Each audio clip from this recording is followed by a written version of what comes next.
Okay, here we are live. Good, good, good, good, good.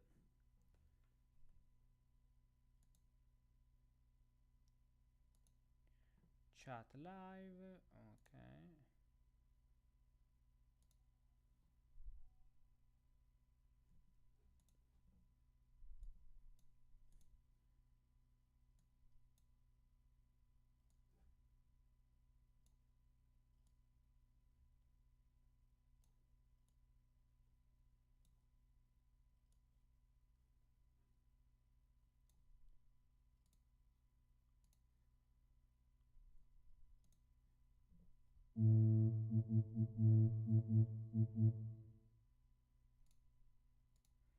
Let's see, let's see, let's see. Okay, test. Test.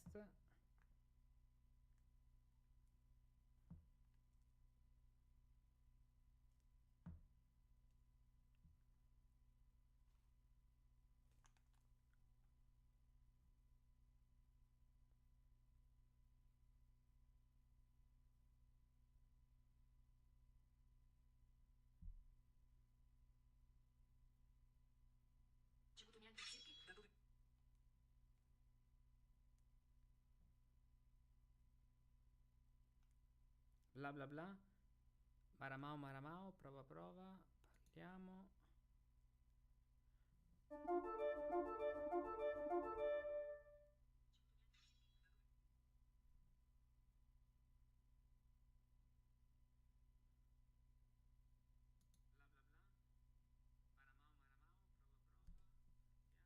Okay, okay, it's working.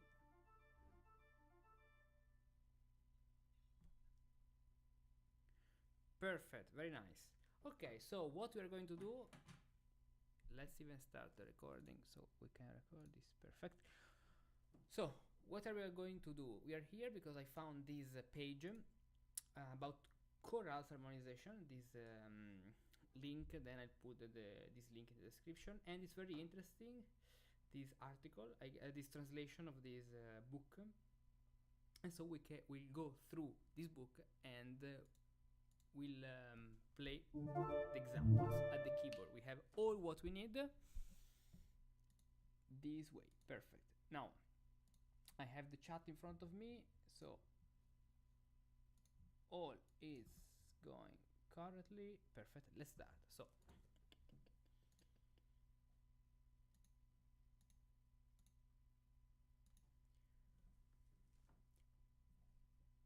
keywords: chorale harmonization, German Baroque translation, trias harmonica, through bass, counterpoint, pedagogy. Okay, abstract. These articles, blah blah blah blah blah. These articles provides the first English translation of a little-known manuscript treatise by the Central German composer and Kapellmeister Gottfried Heinrich Stölzel, titled Kurzer und gründliche Unterricht, brief and through instruction.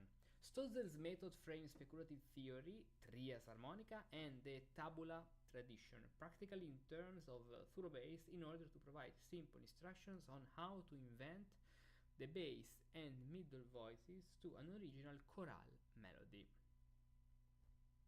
In the second half of the treatise, Stölzel uses through bass to describe not only harmony but also counterpoint. He does so by explaining various dissonant intervallic constellations in terms of the traditional terms agent and patient, which describe the two voices involved in a dissonant syncopatio. This thing of agent and patient actually is very important, even in there are two terms very important in the Renaissance tradition, because in mensural notation there are some figures which are agent and other which are patient. So the agents, agenti, are those figures who can create an imperfection, so we are in the mensura, and the pazienti, the patients, pazienti, are those figures which cannot create, but they get the imperfection. There are two properties. For example, rests, poses, they are agents, so in the Renaissance mensural notation they create imperfection, but they cannot be imperfect. The rests, the pauses, when the mensura is perfect, they are always perfect. Then, which describes the two voices. Okay, Stölzel treatise thus has both historical and practical value, since his method of choral harmonization can provide welcome guidance for today's student and pedagogus. Okay, let's see. Part 1, Introduction. So there is introduction, summary of Stölzel's method, systematic investigations of Stölzel method, sample chorales harmonized with Stölzel methods, Stölzel's method, works cited, part 2, okay, and other thing. Now, let's see. Part 1, Introduction. Chorale harmonization has been an integral part of Western musical training for over 2 centuries. True. Yet, one often hears complaints from students and colleagues alike that chorale harmonization remains a vexing and exasperating process. True. In part due to such difficulties, some critics, like the authors of the 2014 Manifesto published by the College Music Society, would prefer to see the chorale's role downplayed in music theory curricula. The authors of really? The manifesto reflects a growing movement in the English-speaking music theory community at large towards a more culturally inclusive, less technical, and more market-driven curriculum. Inclusive, because then if you don't think like them, you are not included, so inclusive. Okay, let's take here. Chorales often seen as outdated, overly complex, and irrelevant to today's musicians, are among the most common candidates for the chopping blocks. Okay, such criticism is indeed necessary and desirable for the continued relevance of music theory in college curricula, for only through such debate do we come to re-evaluate our collective priorities and methods.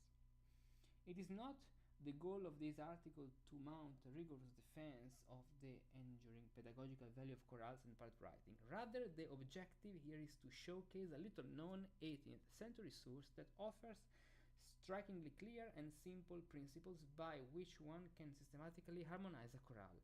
The source offers what is, to my knowledge, the earliest description of how to invent a baseline to a given chorale melody. Part 1 of this article outlines the historical context and pedagogical value of the source, while also summarizing in context and developing some of the concepts found therein. So it's an article. Part 2 is a parallel translation with modern musical examples and editorial commentary.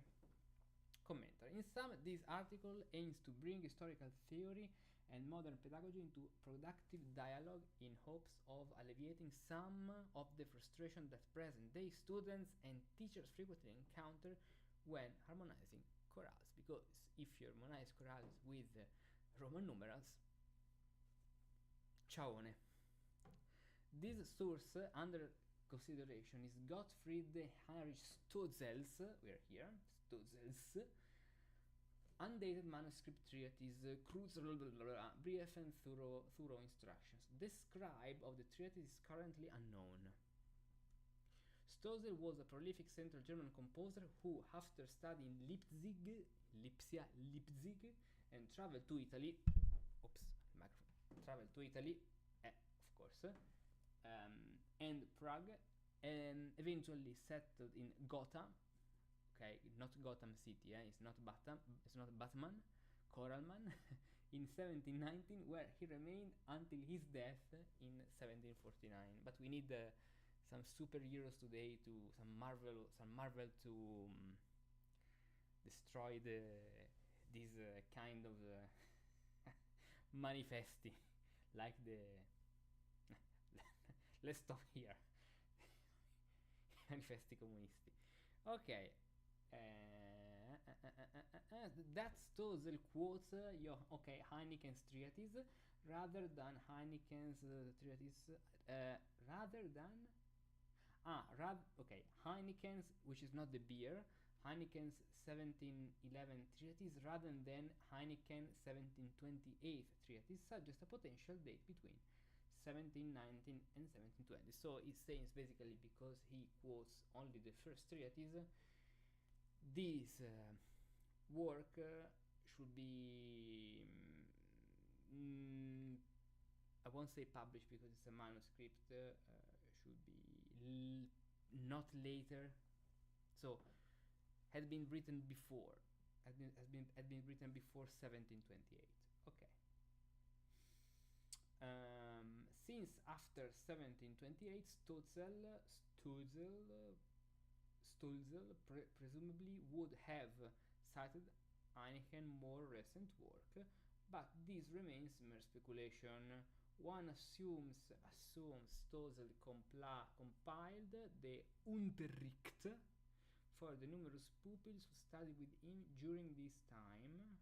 Stölzel's renown as a composer is attested by the fact that Lorenz Missler, who admitted him to his Korrespondieren Societas de Musikalischen Wissenschaften in 1739, 10 years before Johann Sebastian Bach, ranked him above Bach in the pantheon of German composers. Okay. The present article may be understood as a contribution to a growing body of literature aimed to reassessing our understanding of the pedagogical role of the chorale in the 18th century Germany. Recently, philological discoveries have revealed the existence of a long overlooked pedagogical tradition involving a simple through-based centered kind of chorale harmonization. This more basic style differs from that found in Johann Sebastian Bach vocal chorale setting, which have been held up as idealized microcosms of Baroque counterpoint for centuries. Many newly discovered sources also contain multiple bases under each chorale melody, a technique apparently used not only by organists accompanying multiple verses of a chorale in the church service, but also by budding composers in order to develop their variations technique. Interestingly, this thorough-bass centered multiple bass chorale tradition has strongly ties to Johann Sebastian Bach's sources of pupil, right? Like CPEs and even Kittel. Through CPE Bach's account, we know that chorale harmonization played an integral role in his father's teaching. CPE describes how his father's students would first add middle voices to an outer voice framework and then compose their own basses and middle voices. Since Stölzel was a contemporary of Bach, this article opens yet another compelling avenue of inquiry into historical methods of chorale harmonization in Bach's day. In other words, don't use Roman numerals. I repeat it, I put it here in another banner. Chorales and no Roman numerals. Yet at the same time, we need not reference Bach in order to find historical and pedagogical values in Stölzel treatise. It is worth noting that chorale harmonization in itself is not actually Stölzel's primary goal. Rather, as the full title of his treatise conveys, his goal is to teach the reader in a short time how to compose a contrapunctum, simplex, but without sixths in four voices. Simplex means note against note counterpoint, using only consonant intervals. In this context, the chorale merely provides the point of departure in Stölzel's method. Yet, there certainly would have been easier way to start instructions for beginners, Stölzel's target audience, such as with figure bass, as Bach did with his pupils. Stölzel probably framed his compositional method within the tradition of chorale harmonization because many of his pupils were likely beginning organists. By combining four-part composition with chorale harmonization, Stölzel thus increased the potential usefulness of this method. The key to Stölzel's method of inventing a bassline below a given chorale involves a blending of practical and speculative theory, the tabula naturalis and the trias harmonica, respectively. The following is a brief overview of these traditions. Okay. And then there is some new examples. Okay, then we delve into examples.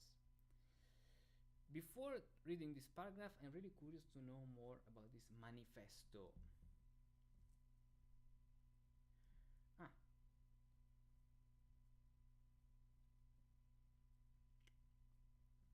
Let's see.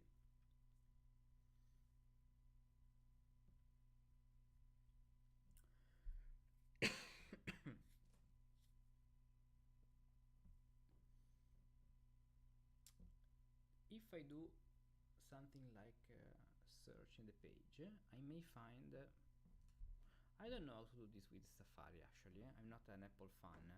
Hello. Okay, doesn't matter. We'll keep this for another time. Let's come back to our article. Is it loading? Come on. One moment, it's not loading. Let me do this way. Let me reopen again. Okay, opened. Perfect. So we arrived that way to 1.5. The tabula tradition surface in various 17th and early 18th century treatises. One of the latest and historically closest to Stölzel is Johann Walter's manuscript treatise Precepta der musikalischen Komposition. Walter's formulation of the tabule is shown in example 1 with editorial annotation. The tabule serve essentially to automate the composition of upper voices to a given type of bass motion, either ascending or descending. It is assumed that one begins with 2 pitches in the bass line and 1 or more notes over the first bass pitch. For instance, the soprano voice begins with a 5th in the far upper left corner in example 1a. It is example 1.8. So we have the 5th in the soprano over the bass. If it starts with the 5th, for instance, the soprano voice begins with the 5th. We should do that way actually. We should download this image and open this image here at the right in order to be able to see both of them. Okay, we can now how to close this way. Okay, much better.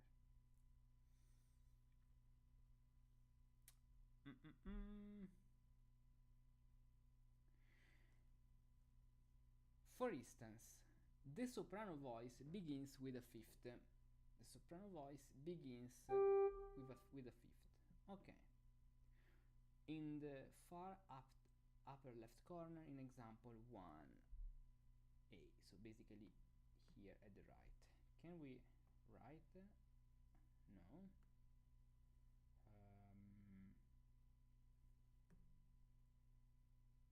Okay, at the right.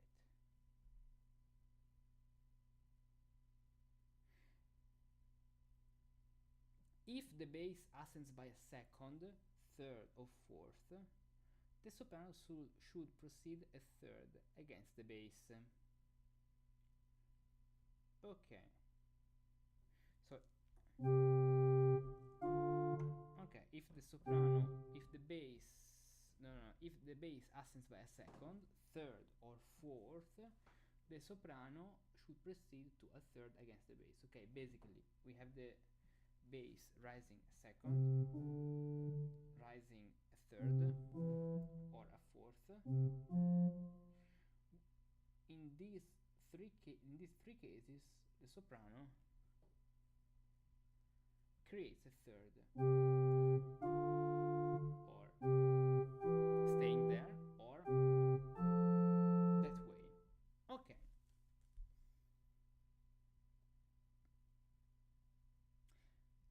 As the editorial circles show, the intervallic progression rotate according to set patterns. Note that the pattern associated with the ascending and descending melodic fifth in the bass actually correspond to the opposite circle. Yes, of course. Why? Because so it's basically an inversion, which means that if you go a second up and you are on the fifth, you move to the third. But if you are on the third and you move down a step, you go to the fifth. So descendendo is the opposite, creating for this reason this circle. Okay. No, the point is fairly obvious.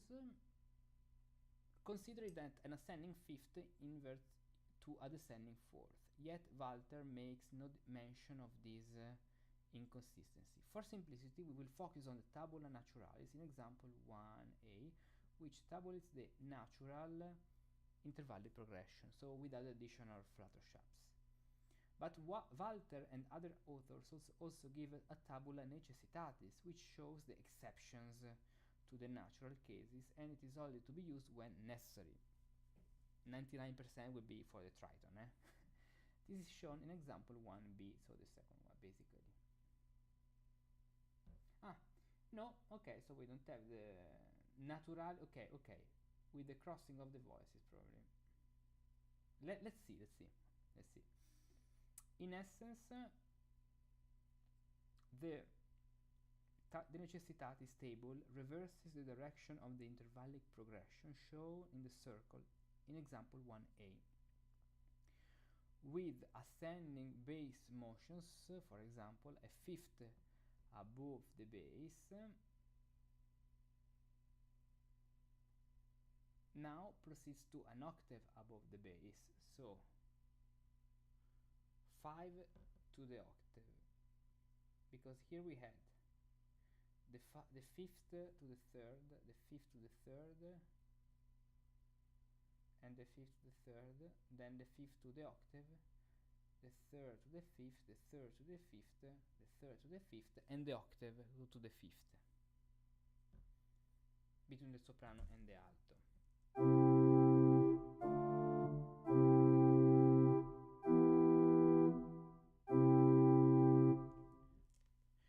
You cannot hear me speak? Really? That's very strange actually. Let me check. Let me check the streaming, but no. Really? As you can see, the audio works. The audio works. So it's your side. The audio works. Yes, it's a test too, because I've never done this.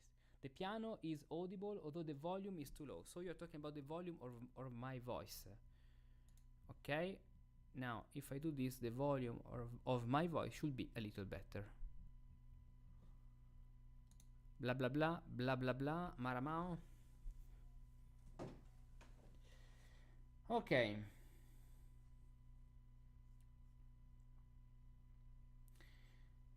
Okay, then the tabula necessitatis, the speaking volume is about 10% the volume of the piano. Again, blah blah blah blah blah blah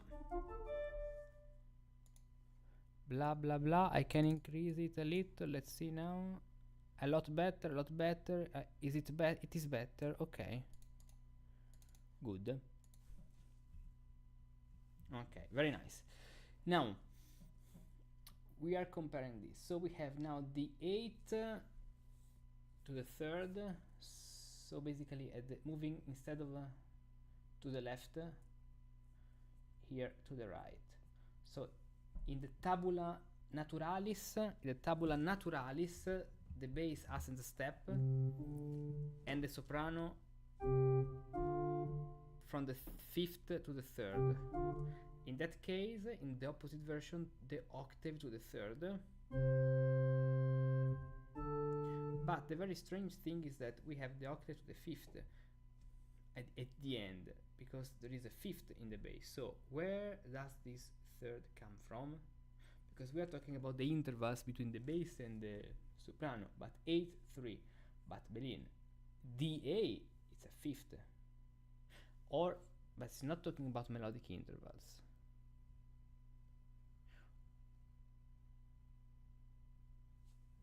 Okay, this is not at all clear to me. Let's see. As we can see, the tabula tradition, as shown in example 1, uses exclusively the intervals 3, 5, and 8, or those corresponding to the trias harmonica. Most authors who triad the tabula make note of this relationship.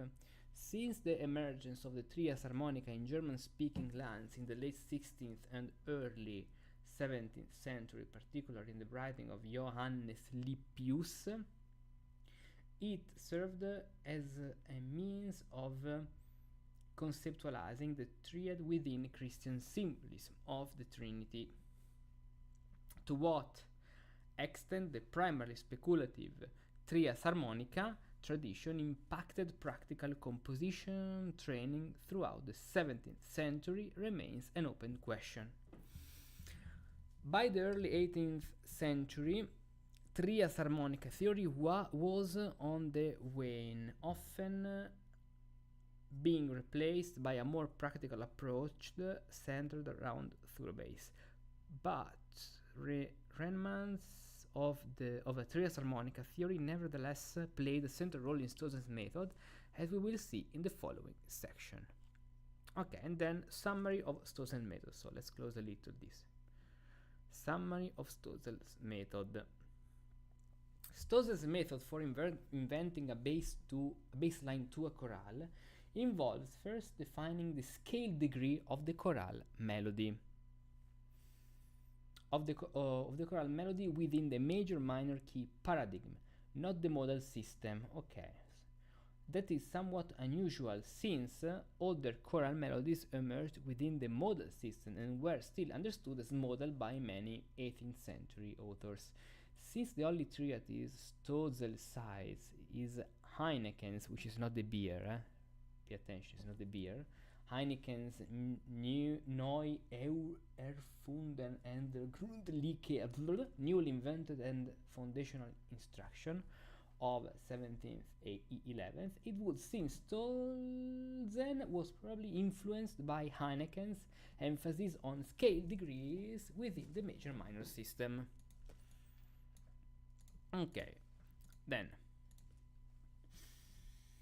Thus, although Stölzel is traditional in his focus on the trias harmonica, he is also progressive in embracing major-minor keys.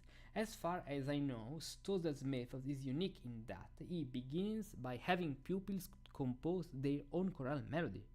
This raises the question of whether today's pedagogues may also wish to preface their instructions on chorale harmonization with a brief discussion of melodic composition.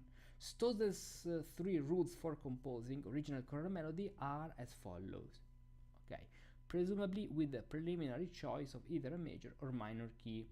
The melody may begin with 1, 3, or 5. So if you are in D major, start with D, F sharp, or A. 2. The melody must end with 1. Okay. 3. Mostly move by step, sometimes by third or fourth, and very rarely larger than a fourth. Okay. 2.2. Additionally, Stölzel writes that in order to compose a chorale melody, the pupil must know that major keys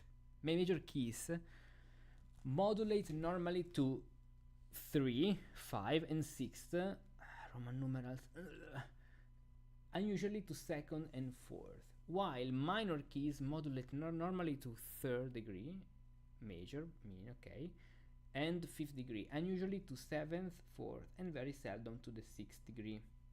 This information is taken directly from Heineken's 1711 treatise, and is the only instance where Stölzel cites another work. Equipped with this knowledge, the pupil is to compose an original melody, presumably to a pre-existing text, which could be borrowed from another chorale. The text determines the phrase length of each line if we assume a purely syllabic setting, as is the case in most chorales. Stölzel's original chorale melody to the text Jesu meine Jesu meine Zuversicht, I guess, I don't know German, is shown in example 2. Annotations reflect Stölzel's own analysis of the modulation and scale degrees. Presumably, the means by which one tonicises the above mentioned neighboring keys is to have the chorale phrase end on scale degree 1 of that key. Okay.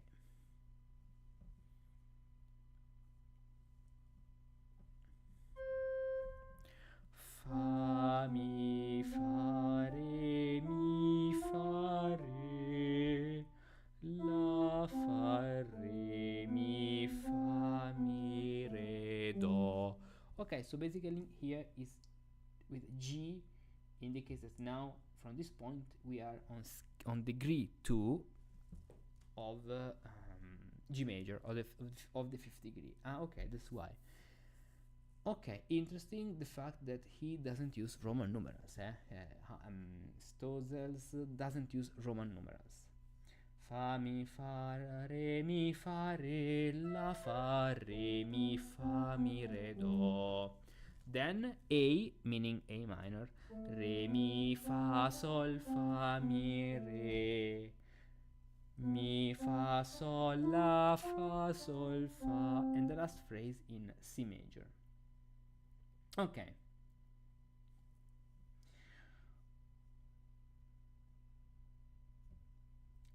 (2.3). Let's see how long is chapter 2. 2.8, so it arrives. Okay, these are the notes, and then okay, there is the 3rd chapter, maybe another time, so we'll read the 2nd one. Additionally, Stölzel writes that in order to compose a choral melody, the pupil must know that major keys I've already read this one. 2.3. I already read this one. What follows is, to my knowledge, the earliest systematic description of how to invent a bass line to a given melody. Stölzel define default intervals. Okay, to a given melody, given chorale melody. Maybe because we may have something even earlier, but probably not specific to chorales, because this I've seen a Spanish treatise of the Renaissance talking about something like that. By the way, Stölzel defined default intervals 3, 5, or 8 that should be added below each scale degree as the baseline. Default intervals. Okay. These intervals are determined via the trias harmonica, so the 3 intervals, 3, 5, 8, without 6. He also allows for alternate intervals. So if Dylan is listening to us without 6, so you cannot do 6, 6, 6. In brief, the rule, the intervals, okay, he also allows for alternate intervals. The rule is that those degrees that have a default 5 have an alternate A, and vice versa. Okay. Example 3 is my summary of these rules in notation. In brief, all melodic degrees may take 5 or 8 below them, except for degree 3, 6 and 7, which always take 3. Actually the 10th in the context, right? So all the degrees, all melodic degrees may take 5, 8 or 8 below them, but degree 3, 6 and 7, they take the 3rd. so basically a tenth. Stölzel makes no note of the fact that the fifth below 4 is a diminished fifth. Okay, right. In this portion of his treatise, he treats the diminished fifth as a consonance. Ah, interesting. In this portion, as a consonance, which is a point of difference between Stölzel and Heineken, who, while admitting that the diminished Dylan 666 CSD, thank you. You can even send 666, 666, or if you prefer 666.666, this would be even more appreciated. Thank you. I can put the heart. Okay, good. In this portion of the treatise, he treats the diminished fifth as a consonant, as you can see. Choral degree 1, so the fourth bass, let's see. So we have the choral degree 1, basically. This is very interesting because it's a kind of rule of the octave, so rule of the octave in the melody. Because we have at the end a melody from degree 1 to degree 7, even if this is not supposed to be understood as a consecutive melody, okay? They are just the choral degree, but they can even work because we have degree, so we said degree 1, 2, 4, and 5 with the fifth, degrees 3, 6, and 7th with the fourth, with only the third. So with degree 1 we can put the octave or the fifth. On degree 2 we can put the fifth or the octave, and of course when we found them in a succession, we won't do 8 and 8 or 5 and 5, because otherwise they are parallel fifths, but we alternate them, so 8, 5, that way. Or if we start with the fifth, 5, 8, then on degree 3 we put a third, then on degree 4 we can put an octave or the fifth, and we see that he treats the fifth, a diminished fifth, as a consonant, even though I think that B flat could even work. Then on the fifth degree we can put the octave or the fifth, so or GG or CG. Then on the third degree, on the sixth degree and seventh degree, 3 and 3, third, in this case 10th and 10th. The very interesting thing is that because we have only, so we don't have more than 2 consecutive 8 or 5th, at the end any leap we do, any leap we make can be done without making any mistake. For example, if we have degree 1 and we start with the octave and we want to move to degree 4, okay, 1 to 4, and we have the octave, we won't use the 8th again, otherwise we make parallel octaves, we use the 5th. Now the other question is, but if we use a diminished 5th, what happens if the 4th degree then rises to the 5th degree? Because if it moves down to the 3rd, so we have the C in the bass, and that's okay. But if it rises, we have brutal parallel 5th, or we can do that. But you know, if it then doesn't resolve there, it's very bad. In that case, now I don't know how this thing is going to be developed, but I guess, I mean, a B flat could work. A B flat could work at all. Okay, this is how this table works basically. There are some given rules. Then, using the above prescriptions, Stölzel produces the baseline shown in example 4. Oddly enough,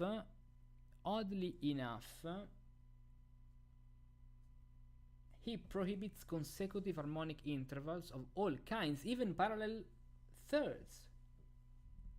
The exception being the consecutive arising through repeated notes. But if you have degree 6th and 7th, 6, 7, 8, you can only have 33. But later in his treatise, when discussing the use of the interval of the 6th, he allows for parallel 3rds and 6th. Okay. Stölzel also say that the first note of phrase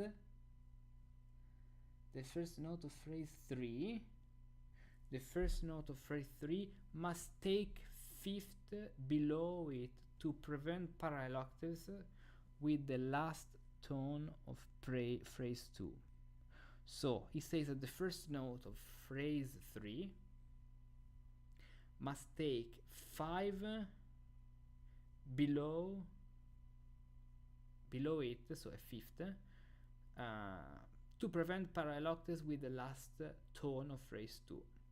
That is, the rules of counterpoint still apply between phrase boundaries. Okay, very interesting. So the rules of counterpoint still apply between phrase boundaries. Basically, these counterpoint rules, they are totally valid between the end, the last tone of a phrase, the last chord, the last two notes of a phrase, and the first of the following.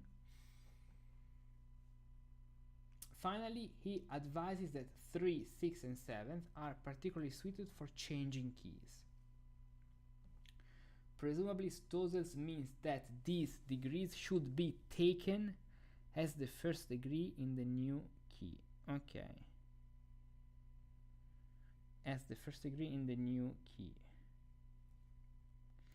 As seen in the modulation to G major in phrase 2 and back to G major in phrase 4. So phrase 2 is here, G major, and it starts on phrase 2, on degree 2. But phrase 2 starts on degree 3, yes. So on degree 3 you can only put a third, we said. Then on degree 1 we can put an octave or a 5th, for example, or on degree 2 we can put a 5th. On degree, because now, yes, we are in G major, so on degree 3 we can put only a third. On degree 4 we can put or an octave or a diminished 5th.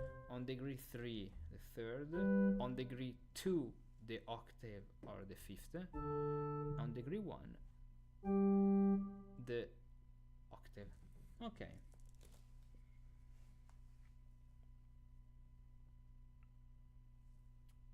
Now,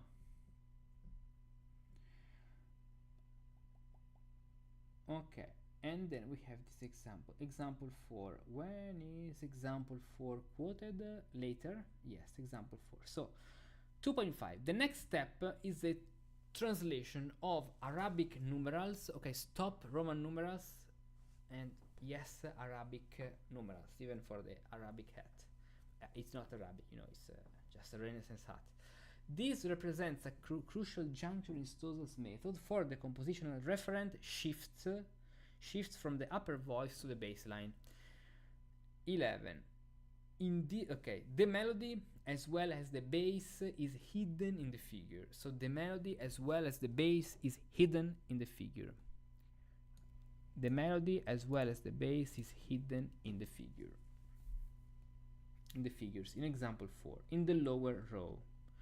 Thus, we will now ignore the upper rows as though their purpose had been served and we had no more use for them. But in order to show how the melody and the bass are hidden in the mentioned figures, it will be necessary to give them a notation.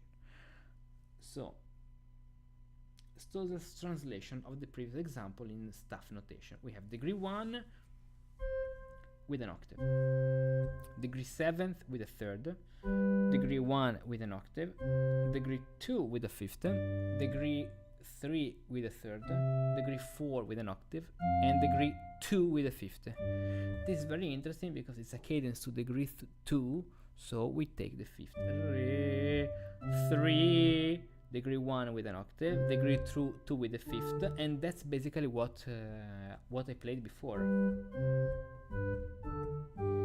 Then A minor, degree 1 with the fifth. Okay, that way. Okay. Okay. So by the fact that he's saying that the chorale, the phrase should end on degree 1, by doing this way, at the beginning of the new phrase, we put the fifth in order to avoid the parallel octave. So the GG at the end and the new AA. So with counter emotion, then we are in A minor now, so we can do BB because this is degree 2, and we can put the octave, even because in the harmonization we may put the 3/6. Then on degree 3 we put the third, on degree 4 we put the octave, on degree 3 we put the third, on degree 2 we put the fifth, and on degree 1 the octave. Then degree 7, because we are in C major now, the third. Then on degree 8 we put, on degree 1 or 8 I mean, we put the octave, on degree 2 the fifth, on degree 3 the third, on degree 4th the octave, and on degree 2 the fifth, and on degree 1 the octave. That is okay. Good, come on, close. Okay, in example 5, example 5 shows Stölzel's realization of the process of translation. Presumably, this comment that the melody is hidden in the figures refers to the fact that after copying out the bass line,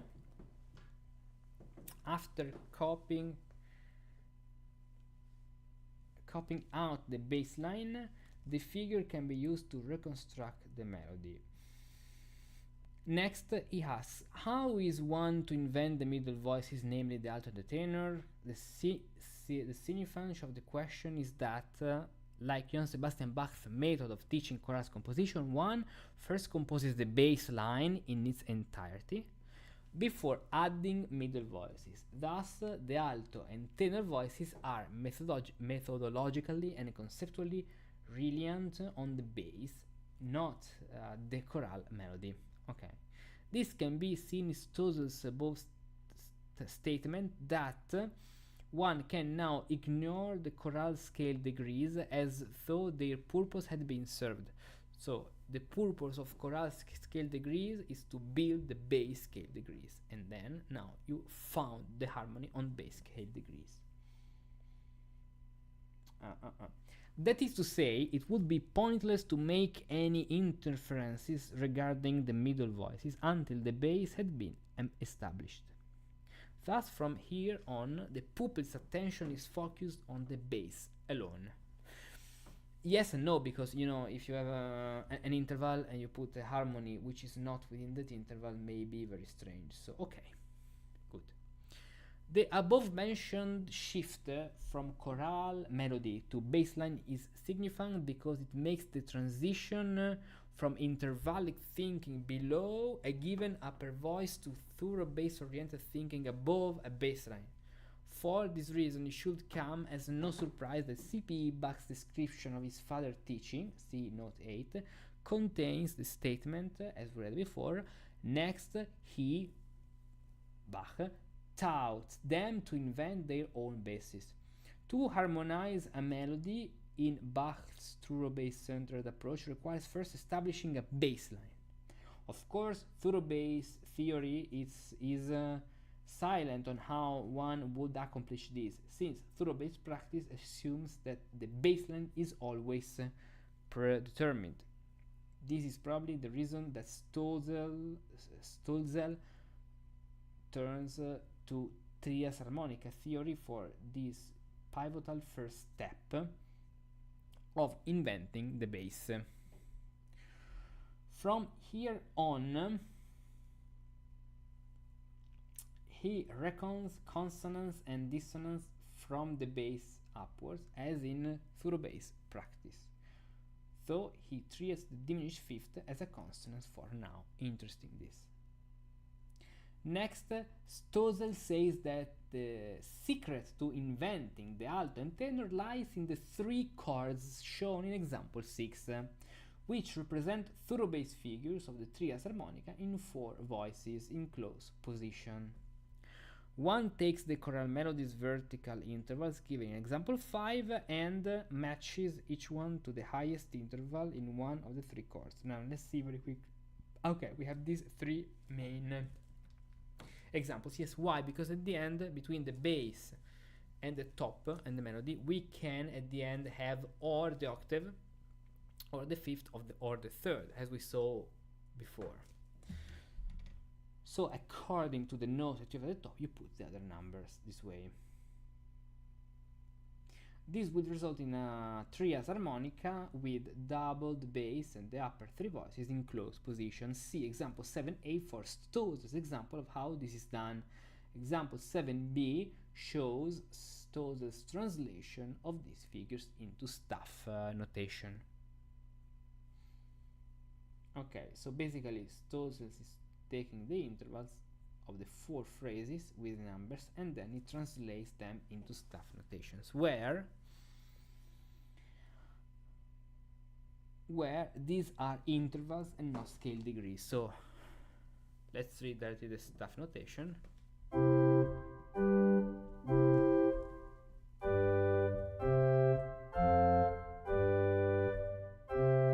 Now we are in G major, so F sharp applies.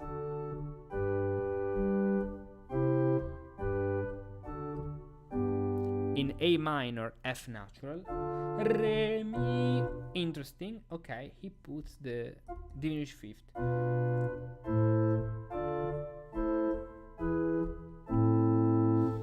Contrary motion. Mi, Fa, Sol, La, Fa, Sol, Fa. Okay.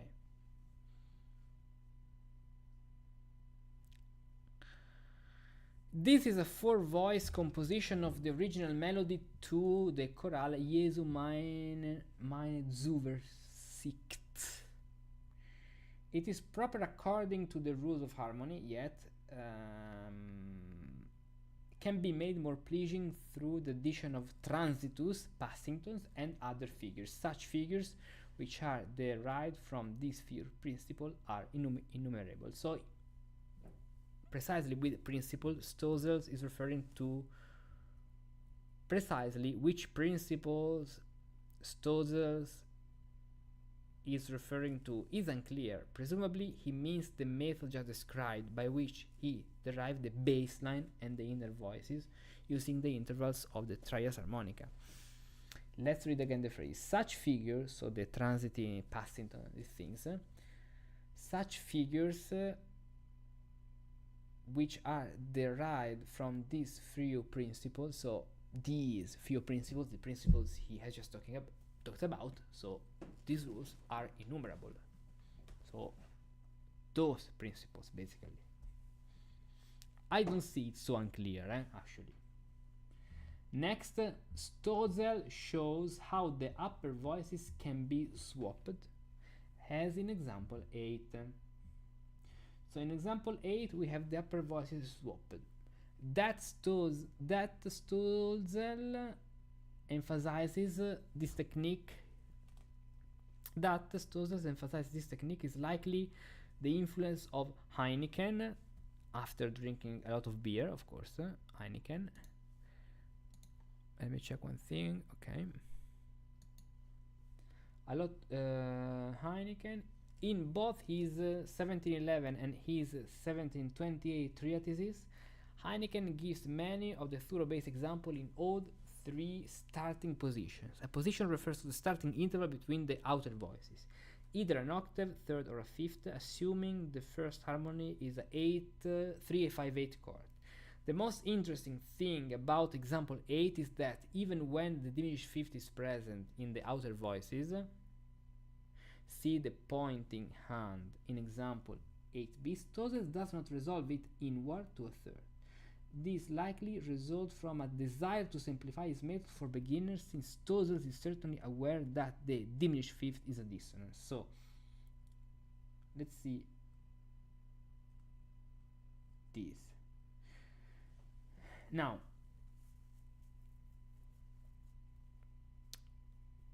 my question is, if we have this new setting,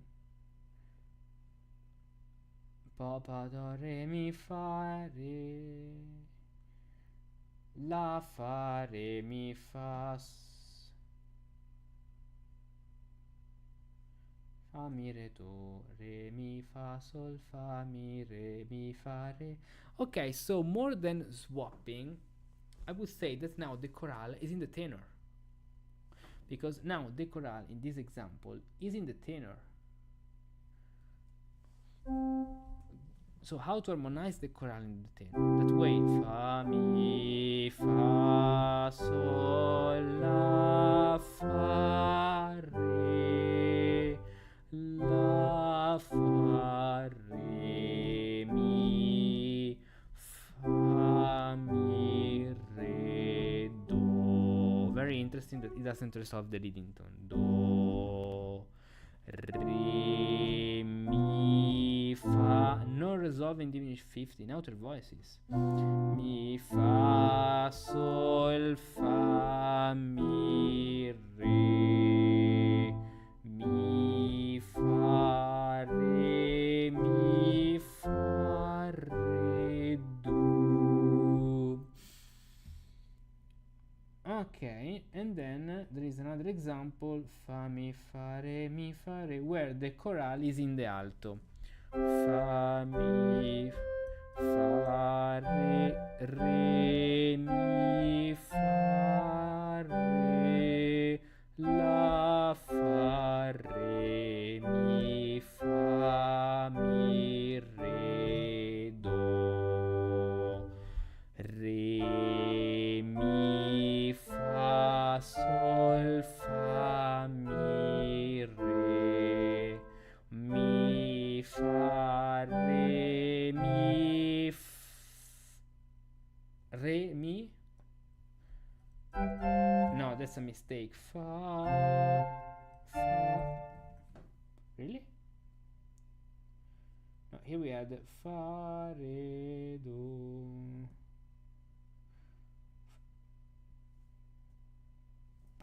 What kind of website is that?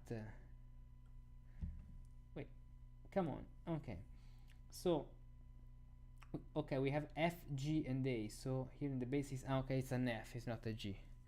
Fa re do. Okay, let's see.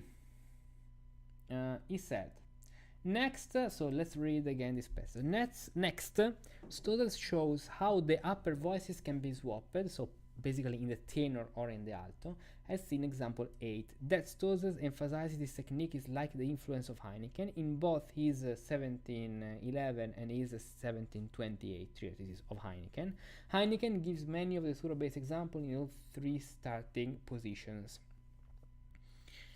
I think that here more than position we can think about the voice where you put the chorale, but you know, we'll see this better later. A position refers to the starting interval between the outer voices, an octave, a third, or a fifth. Okay. The most interesting thing about example 8 is that even when the diminished fifth is present in the outer voices, see that in the with the pointing hand, Stölzel does not resolve it an inward to a third. This likely results from a desire to simplify his method for beginners. My question is, but if you simplify this method for beginners, aren't so with mistakes, with errors, aren't you creating bad habits in the student, in the beginner? This is my objections. Thus far, Stölzel's approach has limited the pupil exclusively to 3-5-8 chords, in contradiction to the title of the treatise, which claims that sixth will be excluded. He next introduces how to use the sixth. This is governed by the following rule, which are translated here. 1. So when an ascending chromatic semitone appears in the middle parts. This can be set in the bass, and the bass note can be set where the middle voice was. Wait. When an ascending chromatic semitone appears in the middle parts, ascending chromatic semitone appears in the middle parts, this can be set in the bass, and the bass note can be set where the middle voice was. So the two can be inverted. In this way, one achieves the first use of the sixth when a third is inverted, right? Or, put briefly, when the second and fifth degrees have a fifth below them and the major third above the fifth, then the third can be placed in the bass. We don't have any example of this sixth, Okay. By the way, if we have this with G sharp, for example, we can put G sharp in the bass and the note E goes into the other position. That way, so we have the sixth at the end. Then we said, or put briefly, when the second and fifth degree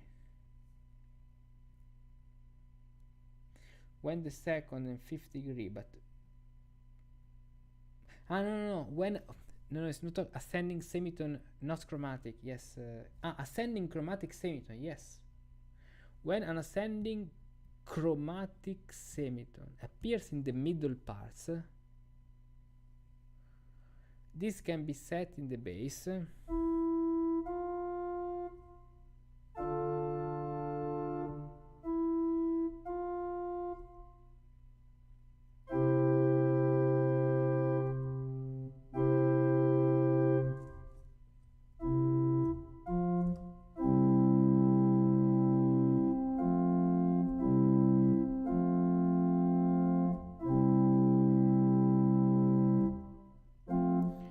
When an ascending chromatic semitone appears in the middle parts, but are we sure about the chromatic? Is it original?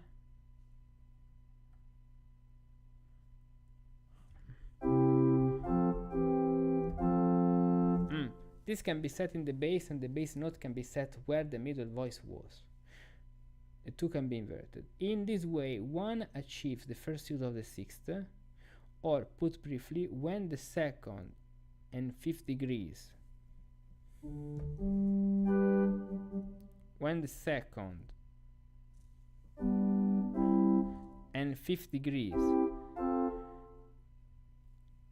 have a fifth below, and so the chromaticism doesn't matter anymore, the chromatic semitone, because it can even be diatonic, because or when the second and fifth degree have a fifth below them and the major third above this fifth and a major third above this fifth, then the third can be placed in the bass. So it's not talking about an ascending chromatic semitone, because in C major, if you're on the fifth degree, which is G, and the second degree, which is D, in both cases where you have a fifth moving to that position, and you have the semitone here, because in one of the middle parts you have the semitone Mi Fa exactly in this position, and the other semitone is B C Mi Fa. Here you can put the sixth that way, so you put E in the bass and the other voice here, Do Fa, this leap, Do Fa, and the same exchange. Of course, it can be chromatic when you're in the minor mode, but it's not necessarily chromatic, it's a semitone. Okay. 2. When the melody ascends by whole tone instead of diatonic semitone, the melody ascends by whole tone instead of diatonic semitone, for example, E F sharp or B C sharp, and then the F sharp and C sharp have a sixth below them. Okay. So when we have a whole tone instead of the diatonic semitone, which is supposed to be in that part of the scale, we can put the sixth.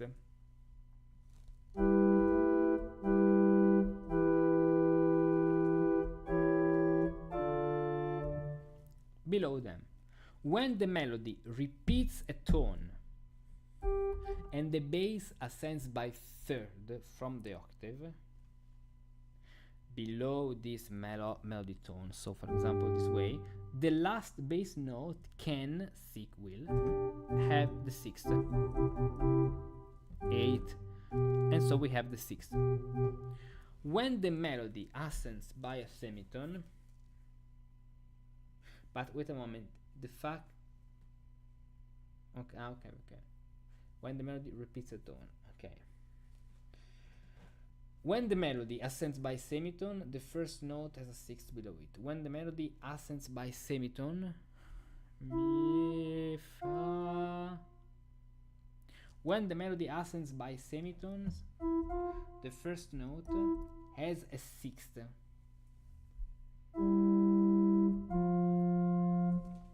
So 3 6. Okay, makes sense in that case. Yes. Actually, this rule, when the melody ascends by semitone, is not so far from the other rules, where we have the sixth, where we have the sixth under the for example the F sharp or the C sharp, because the reason why you put you put a whole step, so a tone at the place of the semitone, is because you're shifting the semitone from mi fa sol to re mi fa, so you are going in a way or another way to resolve that sixth that way. So at the end, this transpose a fifth down in C major is the same. When the melody descends by semitone from the first degree and immediately returns to the first degree. So, wait. When the melody descends by semitone from the first degree and immediately returns to the first degree, the middle note can have the sixth. The middle note. The middle note. Okay. When the melody descends by semitone from the first degree and immediately returns to the first degree, the middle note can have the sixth. So 8, 6, 8, or 5, 6, 8. Nothing so different from the one of the previous rules. They are all connected. There are other ways to express the same points, because there's always a semitone implied. So we can even understand that very strict rule of the Renaissance counterpoint, where we have where we are allowed, especially in didactical exercises, given in with the rules given in the Renaissance treatises, to have the major sixth only when it's moving to the octave. Interesting. So with the semitone, there's a strict relationship. So with these rules, hello El Mundo Ilustrado. Relationship between this rule and the use of the major sixth in counterpoint. Then all 7 degrees may have the sixth below them, with third above this bass note, consecutively both ascending and descending. So all 7 degrees in C major would be C, may have the sixth below them, with third above this bass, consecutively both ascending and descending.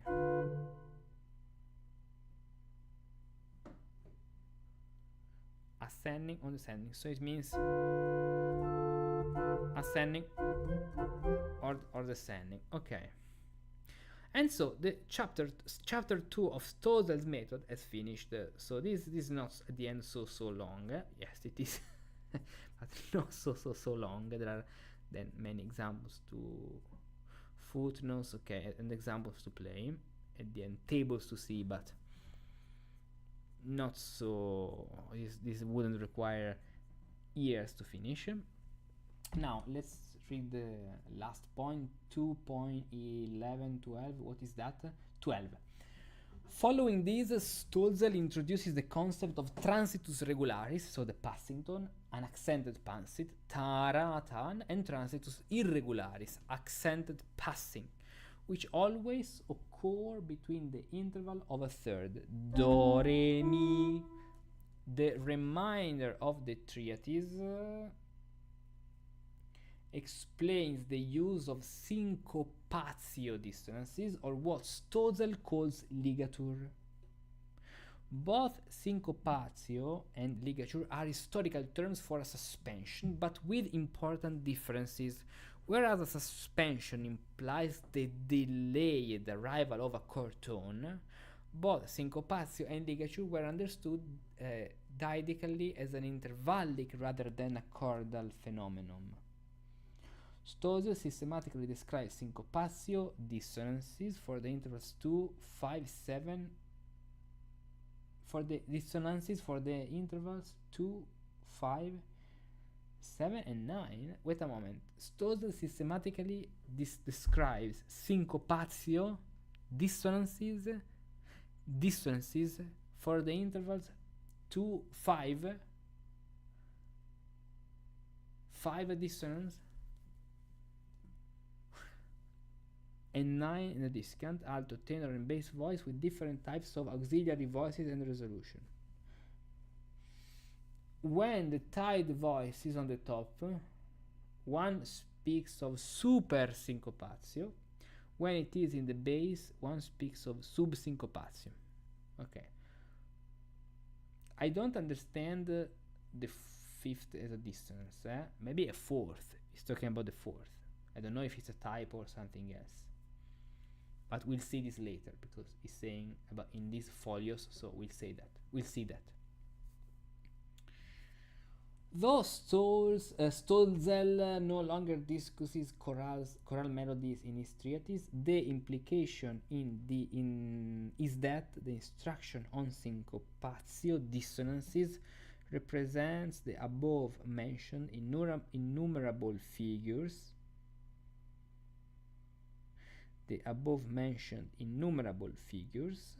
Which are to be applied to the settings in example 7 and 8.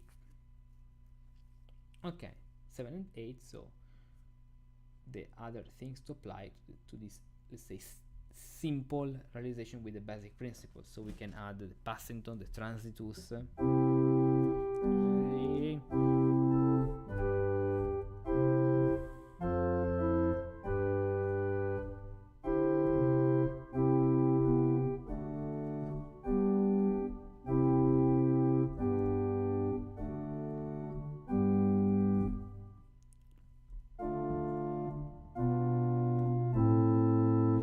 But in that case, we have the degree 2 to degree 1.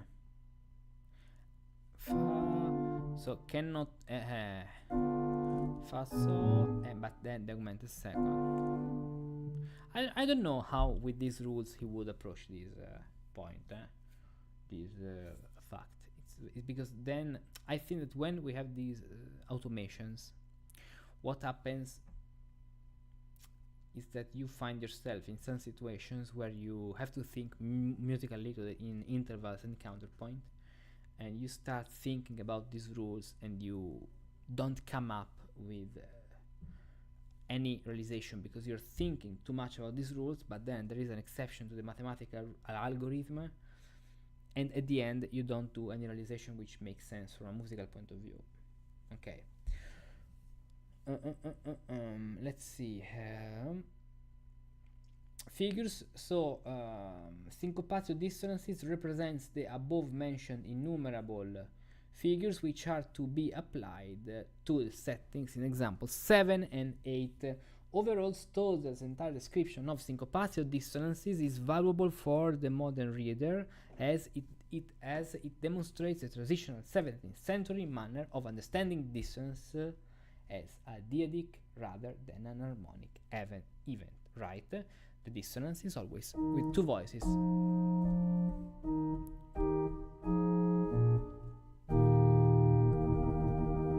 And with this, we conclude this streaming this live. In the next, we'll read this new chapter, so basically more than one, the 3 and the 4. Okay, and then we'll delve into part 2, which is the reading of the treatise, which is actually faster First of all, because we have already we already know the structure by the let's say the first part. Then because basically it's only half to read, because the other part is written in German, so that's even good, and there are more examples to play and other things. Okay, very nice. So for this live it's okay, so this was a test. It was a test for testing this setting for live streaming, where we can read something or doing something else or play music or other things, and see you the next time. Let's conclude.